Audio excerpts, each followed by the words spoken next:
नमस्कार। मस्त हिंदी स्टोरी में आपका स्वागत है। आज आप सुन रहे हैं मुंशी प्रेमचंद्र के कहानी का फन। झोपड़े के द्वार पर बाप और बेटा दोनों एक बुझे हुए अलाव के सामने चुपचाप बैठे हुए हैं और अंदर बेटे की जवान बीबी बुधिया प्रसव वेदना में पछाड़ खा रही थी। रह उसके मुंह से ऐसी दिल हिला देने वाली आवाज निकलती थी कि दोनों कलेजा थाम लेते थे। जाड़ों की रात थी, प्रकृति सन्नाटे में डूबी हुई, सारा गांव अंधकार में लय हो गया था।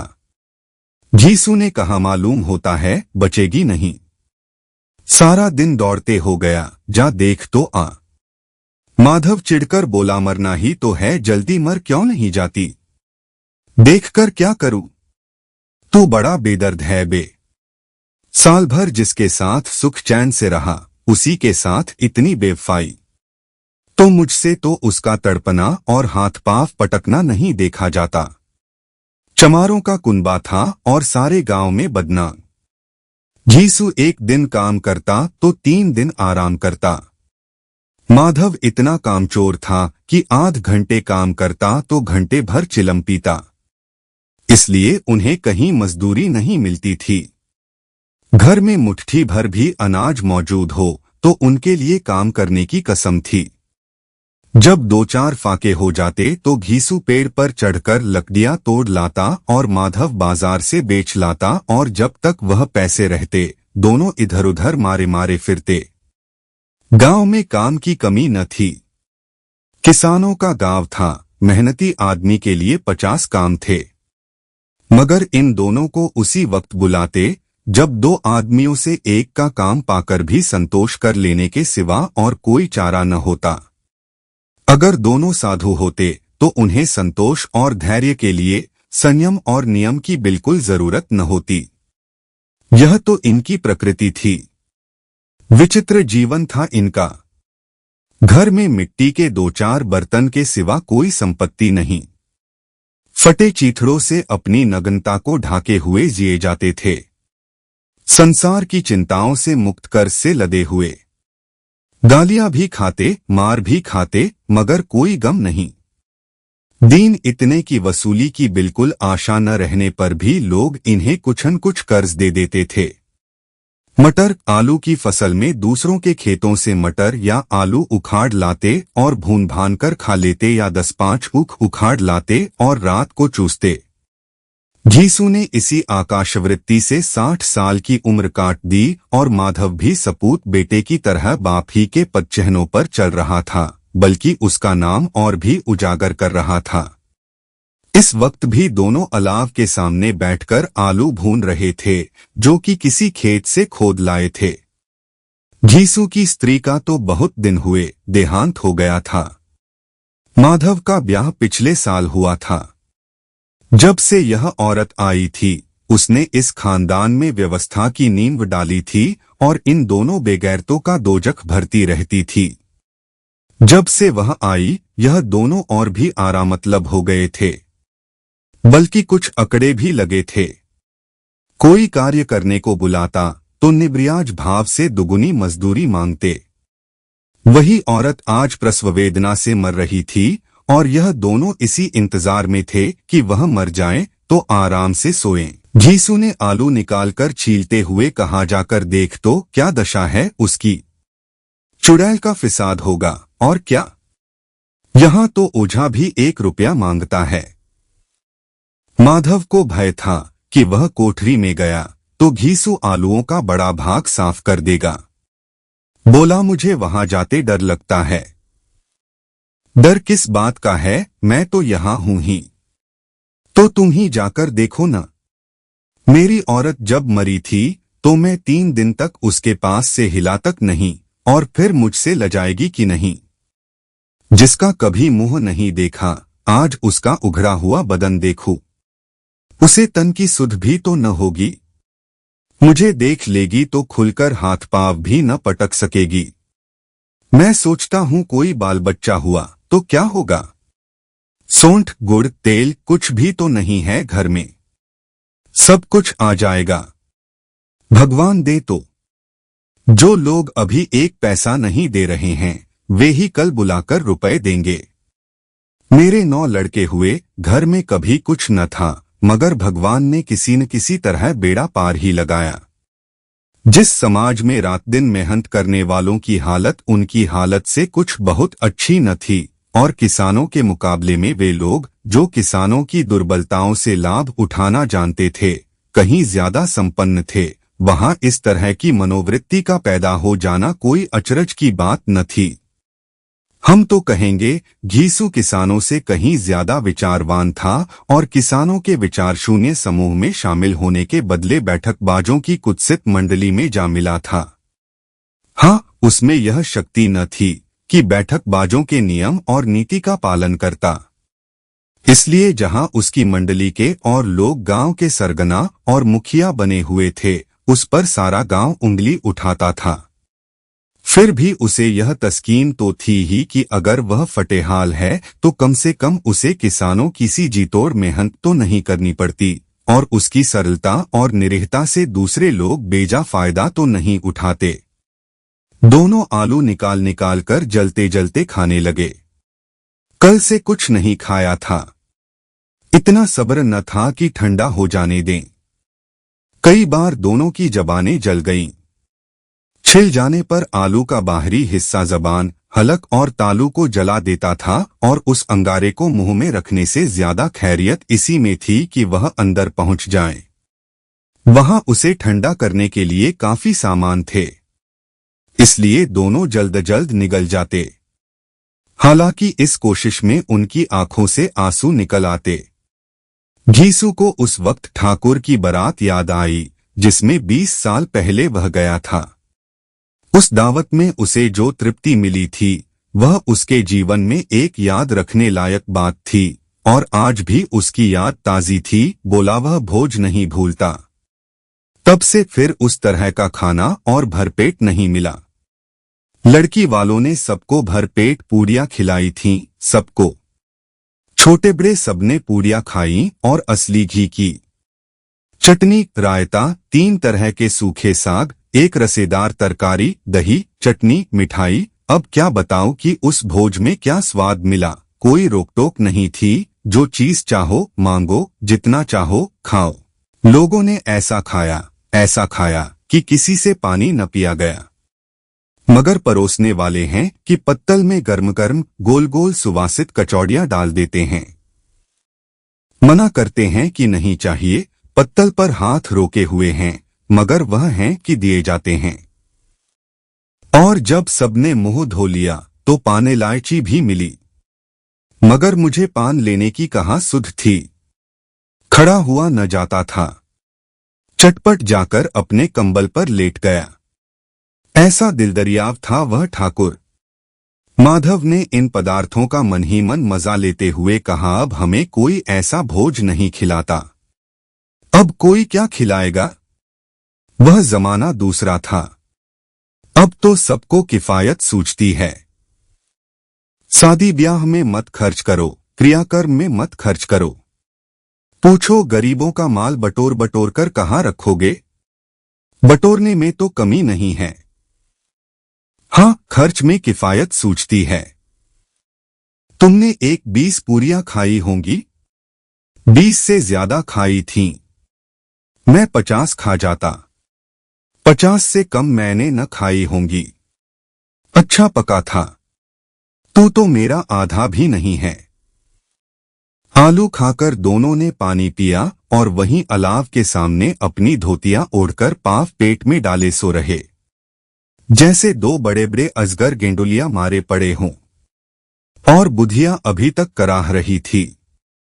2 सवेरे माधव ने कोठरी में जाकर देखा तो उसकी स्त्री ठंडी हो गई थी।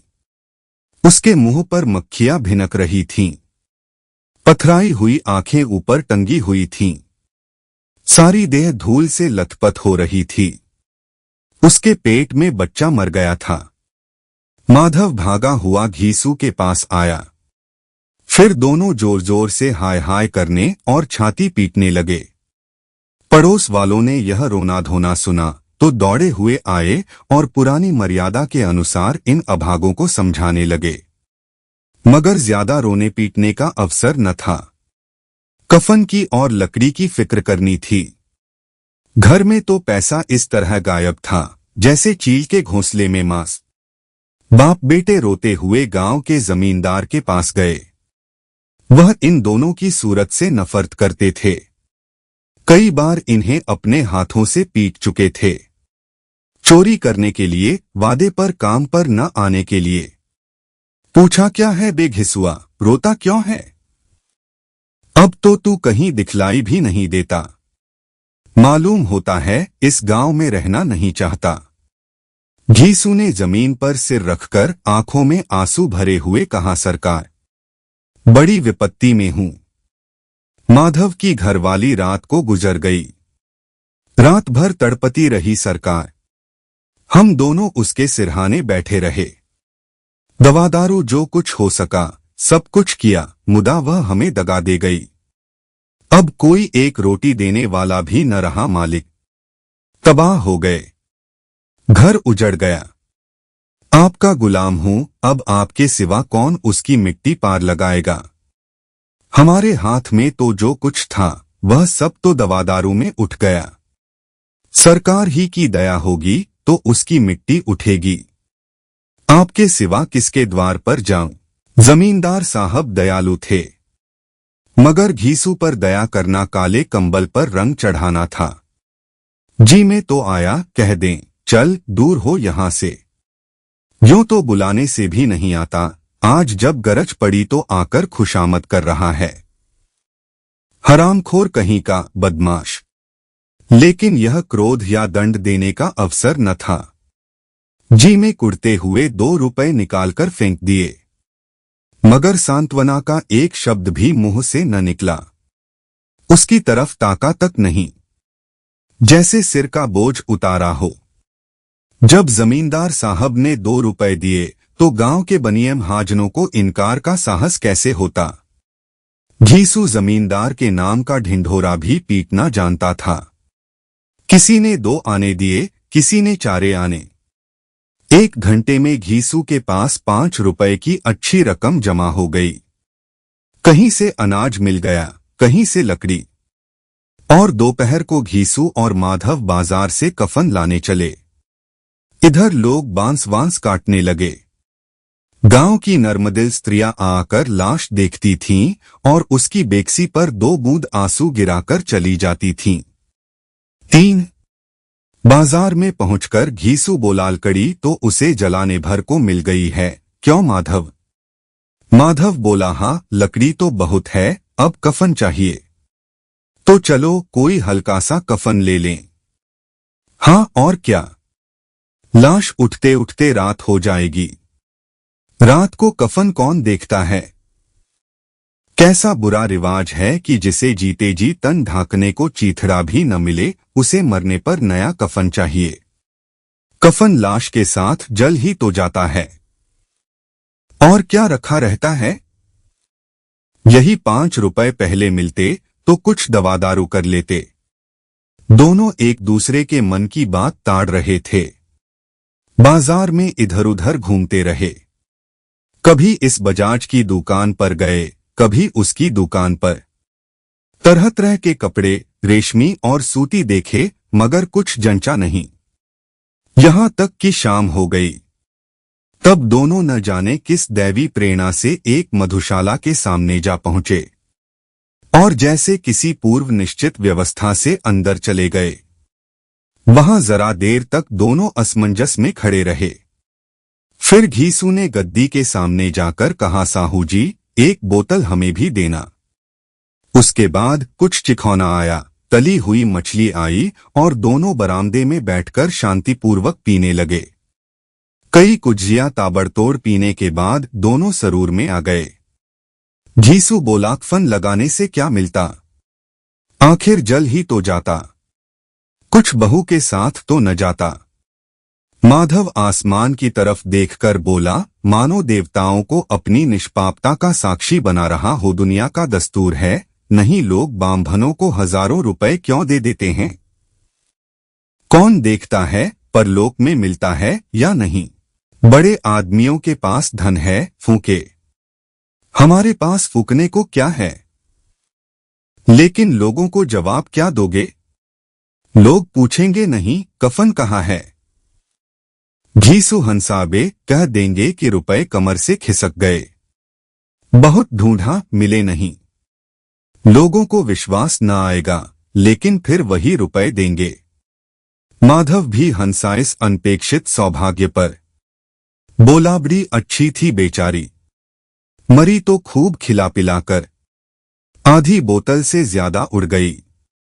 घीसू ने 2 सेर पूड़ियां मंगाई, चटनी अचार कलेजिया। शराब खाने के सामने ही दुकान थी। माधव लपककर 2 पत्तलों में सारे सामान ले आया। पूरा 1.5 रुपया खर्च हो गया। सिर्फ थोड़े से पैसे बच रहे। दोनों इस वक्त इस शान में बैठे पूड़ियां खा रहे थे जैसे जंगल में कोई शेर अपना शिकार उड़ा रहा हो। न जवाबदेही का खौफ था, न बदनामी की फिक्र। इन सब भावनाओं को उन्होंने बहुत पहले ही जीत लिया था। घीसू दार्शनिक भाव से बोला, हमारी आत्मा प्रसन्न हो रही है तो क्या उसे पुण्य न होगा? माधव ने श्रद्धा से सिर झुकाकर तस्दीक की, जरूर से जरूर होगा। भगवान तुम अंतर्यामी हो, उसे बैकुंठ ले जाना। हम दोनों हृदय से आशीर्वाद दे रहे हैं। आज जो भोजन मिला वह कभी उम्र भर न मिला था। एक क्षण के बाद माधव के मन में एक शंका जागी। बोला, क्यों दादा, हम लोग भी एक न एक दिन वहां जाएंगे ही? घीसू ने इस भोले भाले सवाल का कुछ उत्तर न दिया।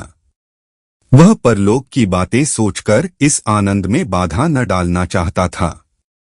जो वहां हम लोगों से पूछे कि तुमने हमें कफन क्यों नहीं दिया तो क्या कहोगे? कहेंगे तुम्हारा सिर। पूछेगी तो जरूर, तू कैसे जानता है कि उसे कफन न मिलेगा? तू मुझे ऐसा गधा समझता है?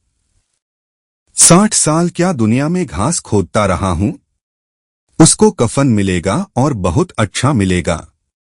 माधव को विश्वास न आया। बोला, कौन देगा? रुपए तो तुमने चट कर दिए। वह तो मुझसे पूछेगी। उसकी मांग में तो सिंदूर मैंने डाला था। कौन देगा बताते क्यों नहीं? वही लोग देंगे जिन्होंने अब की दिया। हाँ, अब की रुपए हमारे हाथ न आएंगे। ज्यों-ज्यों अंधेरा बढ़ता था और सितारों की चमक तेज होती थी, मधुशाला की रौनक भी बढ़ती जाती थी। कोई गाता था, कोई डींग मारता था, कोई अपने संगी के गले लिपटा जाता था, कोई अपने दोस्त के मुंह में कुल्हड़ लगाए देता था। वहां के वातावरण में सरूर था, हवा में नशा। कितने तो यहां आकर एक चुल्लू में मस्त हो जाते थे। शराब से ज्यादा यहां की हवा उन पर नशा करती थी। जीवन की बाधाएं यहां खींच लाती थीं और कुछ देर के लिए यह भूल जाते थे कि वे जीते हैं या मरते हैं, या न जीते हैं न मरते हैं। और यह दोनों बाप बेटे अब भी मजे ले लेकर चुस्कियां ले रहे थे। सबकी निगाहें इनकी ओर जमी हुई थीं। दोनों कितने भाग्य के बली हैं। पूरी बोतल बीच में है। भरपेट खाकर माधव ने बची हुई पूड़ियों का पत्तल उठाकर एक भिखारी को दे दिया, जो खड़ा इनकी ओर भूखी आंखों से देख रहा था। और देने के गौरव, आनंद और उल्लास का अपने जीवन में पहली बार अनुभव किया। घीसू ने कहा, ले जा, खूब खा और आशीर्वाद दे। जिसकी कमाई है वह तो मर गई, मगर तेरा आशीर्वाद उसे जरूर पहुंचेगा। रोयन रोए से आशीर्वाद दो, बड़ी गाढ़ी कमाई के पैसे हैं। माधव ने फिर आसमान की तरफ देखकर कहा, वह बैकुंठ में जाएगी दादा, बैकुंठ की रानी बनेगी। घीसू खड़ा हो गया और जैसे उल्लास की लहरों में तैरता हुआ बोला, हाँ बेटा, बैकुंठ में जाएगी। किसी को सताया नहीं, किसी को दबाया नहीं। मरते मरते हमारी जिंदगी की सबसे बड़ी लालसा पूरी कर गई। वह न बैकुंठ जाएगी तो क्या ये मोटे मोटे लोग जाएंगे जो गरीबों को दोनों हाथों से लूटते हैं और अपने पाप को धोने के लिए गंगा में नहाते हैं और मंदिरों में जल चढ़ाते हैं। श्रद्धालुता का यह रंग तुरंत ही बदल गया। अस्थिरता नशे की खासियत है। दुख और निराशा का दौरा हुआ। माधव बोला, मगर दादा, बेचारी ने जिंदगी में बड़ा दुख भोगा, कितना दुख झेलकर मरी। वह आंखों पर हाथ रखकर रोने लगा, चीखें मार मार कर। जीसू ने समझाया, क्यों रोता है बेटा, खुश हो कि वह मायाजाल से मुक्त हो गई, जंजाल से छूट गई। बड़ी भाग्यवान थी जो इतनी जल्द मायामोह के बंधन तोड़ दिए। और दोनों खड़े होकर गाने लगे, ठगिनी क्यों नैना झमकावे। ठगिनी। पियक्कड़ों की आंखें इनकी ओर लगी हुई थीं और यह दोनों अपने दिल में मस्त गाए जाते थे। फिर दोनों नाचने लगे, उछले भी, कूदे भी, गिरे भी, मटके भी, भाव भी बताए, अभिनय भी किए और आखिर नशे में मदमस्त होकर वहीं गिर पड़े।